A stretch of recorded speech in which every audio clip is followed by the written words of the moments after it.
Halo anak-anak, selamat datang di kelas fisika bersama Mem Yunike. Kali ini kita akan membahas mengenai listrik dinamis.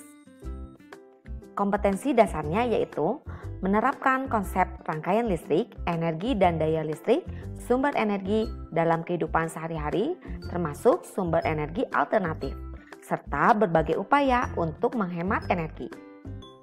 Materi yang akan dijelaskan yang pertama, lambang komponen-komponen listrik. Yang kedua adalah arus listrik dan beda potensial. Yang ketiga, hukum Ohm. Dan yang keempat, latihan soal.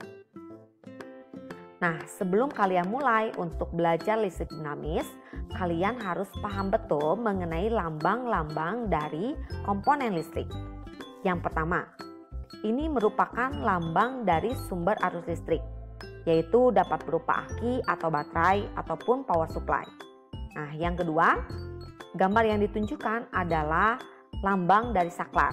Fungsinya adalah untuk memutuskan atau menghubungkan rangkaian listrik.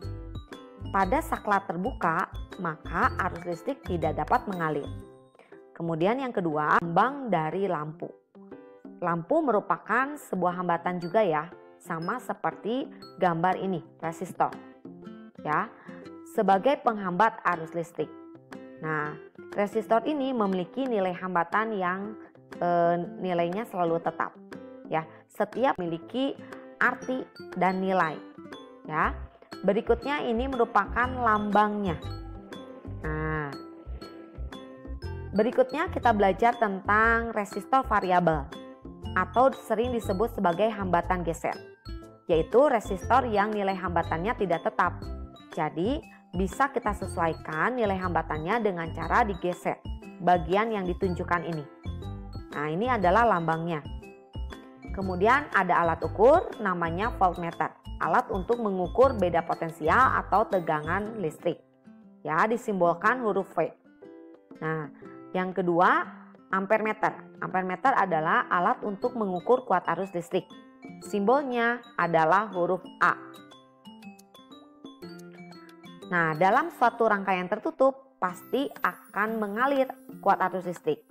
Kuat arus listrik mengalir dari potensial tinggi menuju potensial rendah.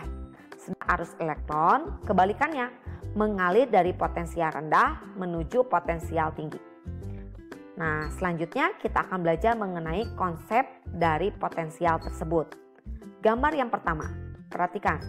Gambar A memiliki 4 buah muatan positif. Benda B memiliki 4 buah muatan negatif. Maka benda masuk potensial yang lebih tinggi dibanding benda B, sehingga arus listrik mengalir dari A menuju B. Sedangkan elektron mengalir dari B menuju ke A. Nah, gambar yang kedua, gambar A memiliki 4 buah muatan negatif. Sedangkan gambar B memiliki 2 buah muatan negatif. Maka benda B, benda yang memiliki potensial yang lebih tinggi dibanding dengan benda A.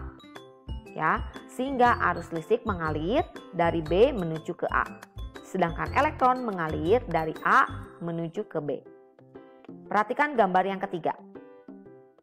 Benda P memiliki 4 buah muatan yang benda Q memiliki 2 buah muatan positif. Maka kesimpulannya benda P berpotensial lebih tinggi dibandingkan benda Q, sehingga arus listrik mengalir dari P ke Q. Sedangkan elektron mengalir dari Q menuju ke P. Terakhir, benda P bermuatan negatif, benda Q merupakan benda yang netral, sehingga arus listrik mengalir dari Q menuju P. Karena Q dianggap sebagai benda yang berpotensial lebih tinggi dibandingkan benda P. Sedangkan arusnya mengalir dari P menuju ke Q.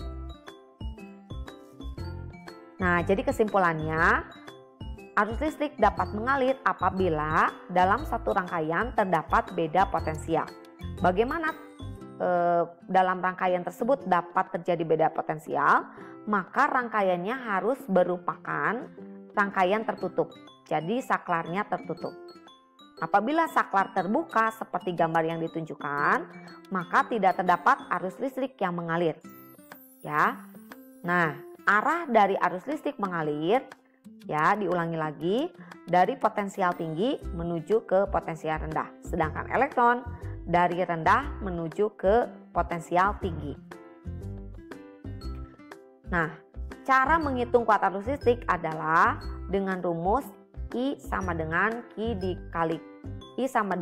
dibagi T, di mana I itu adalah kuat arus listrik dalam satuan ampere, sedangkan Q adalah muatan listrik dan T adalah waktu.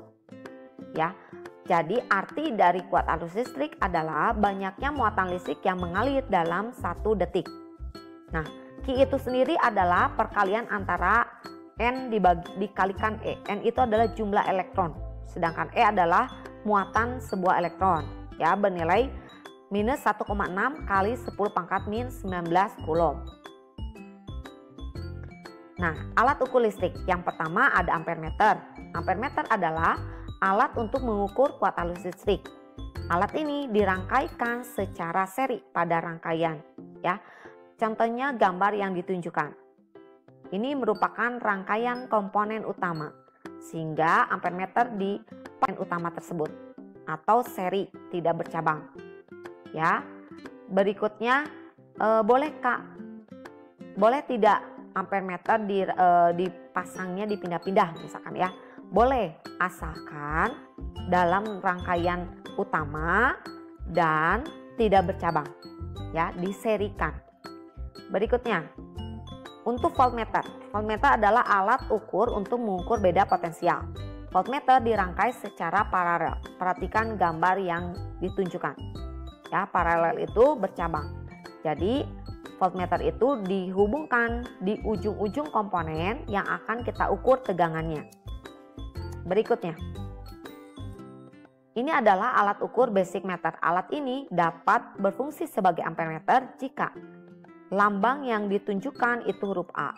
Ketika lambang yang ditunjukkan huruf V, maka basic meter itu tersebut dapat disebut sebagai voltmeter.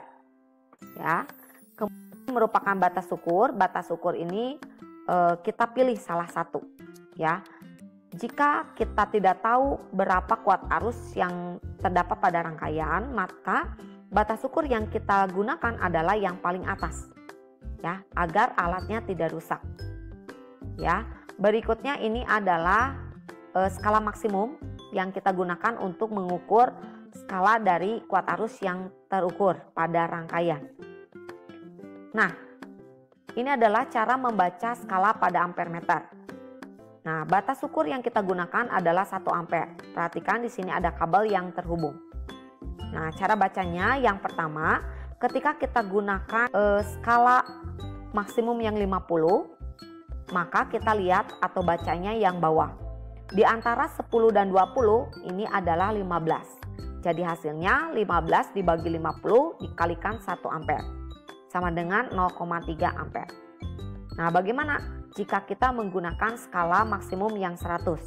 Maka kita bisa lihat ya, skala-skala yang atas. Di antara 20 dan 40 ini adalah 30. Jadi 30 per 100 dikalinya 0,3 juga. Nah, kalian pilihlah cara yang paling mudah. Nah, seperti yang diberi bintang, ini adalah cara yang paling mudah karena kalian bisa langsung coret nolnya, jadi 3 dibagi 10, 0,3. Untuk voltmeter, batas ukur yang kita gunakan adalah 5 volt. Di sini ada kabel yang menghubungkan ke 5 volt. Nah, cara bacanya ketika kita lihat yang bawah atau skala maksimum 50, maka posisi ini ada di 28. Jadi 28 dibagi 50 dikali 5, hasilnya 2,8 volt. Sedangkan ketika membaca menggunakan skala maksimum yang 100, maka kita baca menggunakan skala yang atas. Di antara 40 dan 60, di sini adalah 50.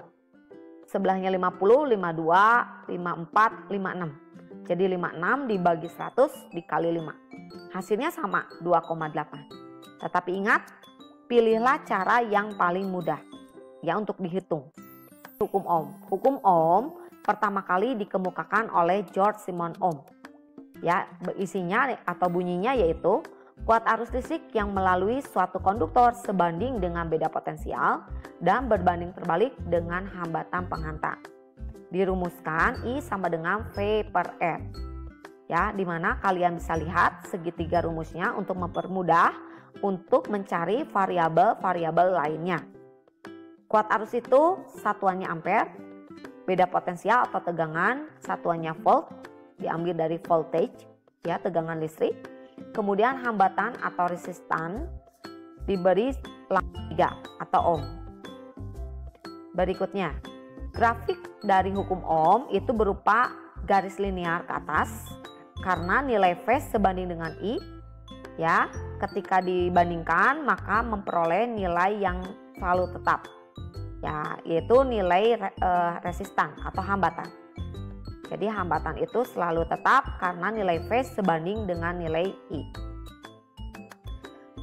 Nah, penerapan hukum ohm dalam kehidupan sehari-hari yaitu rangkaian listrik harus memiliki hambatan. Apabila dalam suatu rangkaian tidak terdapat hambatan, maka dalam rangkaian listrik akan mengalir arus yang besar dan dapat menyebabkan timbulnya kebakaran. Rangkaian listrik yang tidak memiliki hambatan dikatakan sebagai rangkaian hubungan singkat atau konsleting. Hubungan singkat dapat terjadi kapan saja dan bahkan tidak diketahui kejadiannya. Oleh sebab itu, tentu saja sangat bahaya. Jadi untuk mencegahnya, kita perlu yang namanya sikring. Mungkin kalian sudah kenal ya sikring.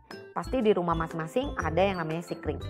Sikring berfungsi sebagai pembatas arus listrik.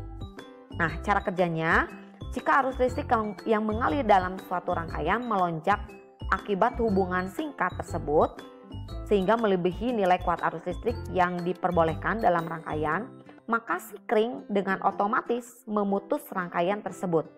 Hubungan singkat terjadi karena terhubungnya kabel-kabel yang seharusnya tidak boleh terhubung.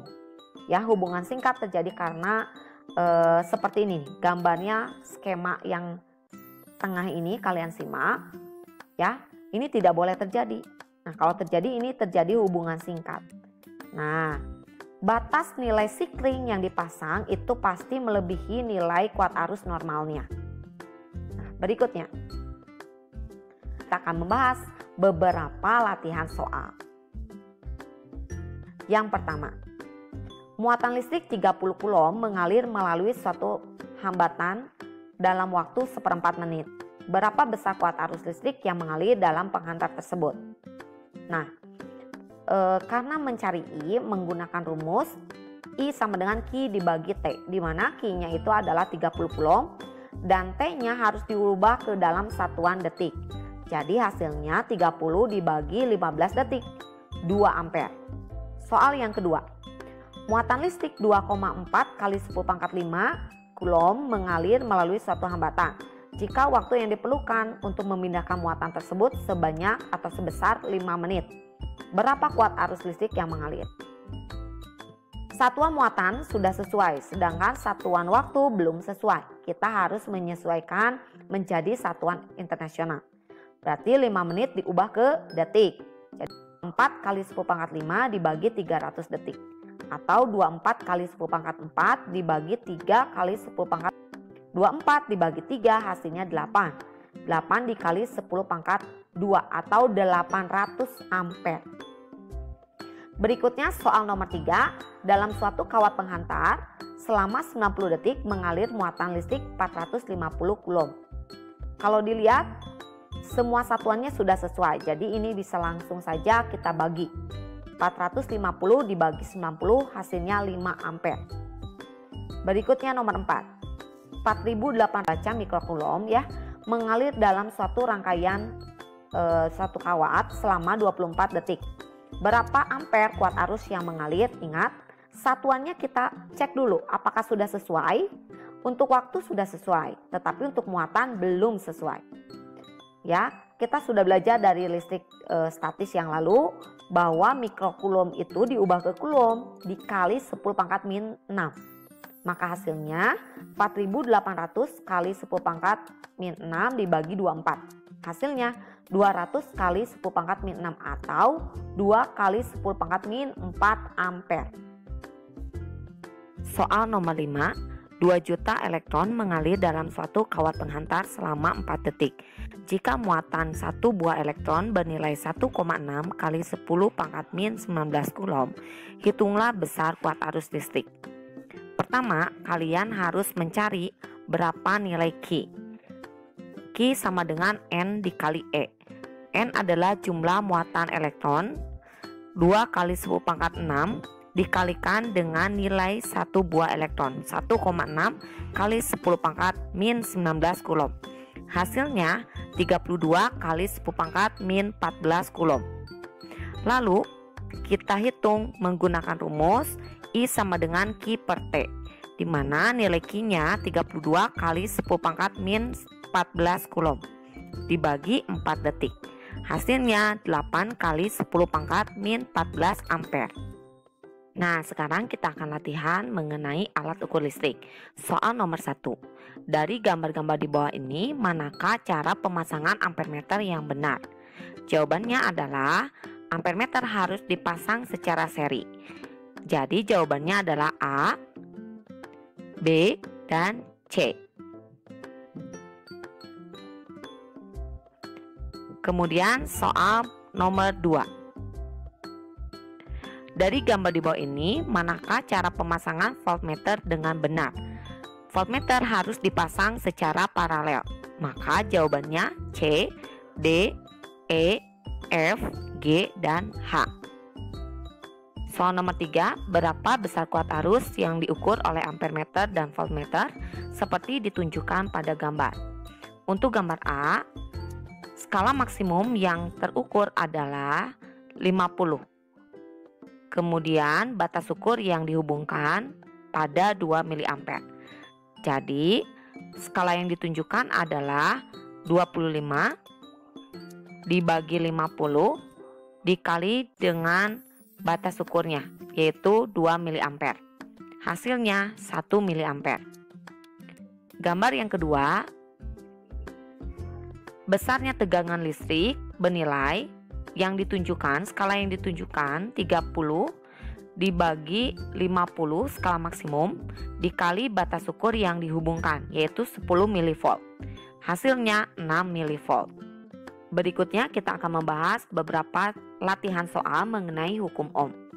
Sebuah kawat penghantar memiliki hambatan 40 ohm dihubungkan kedua ujungnya dengan menggunakan baterai bernilai 12 volt. Berapa besar kuat arus yang mengalir? Untuk menyelesaikan soal ini kita gunakan rumus hukum Ohm, yaitu I sama dengan V dibagi R.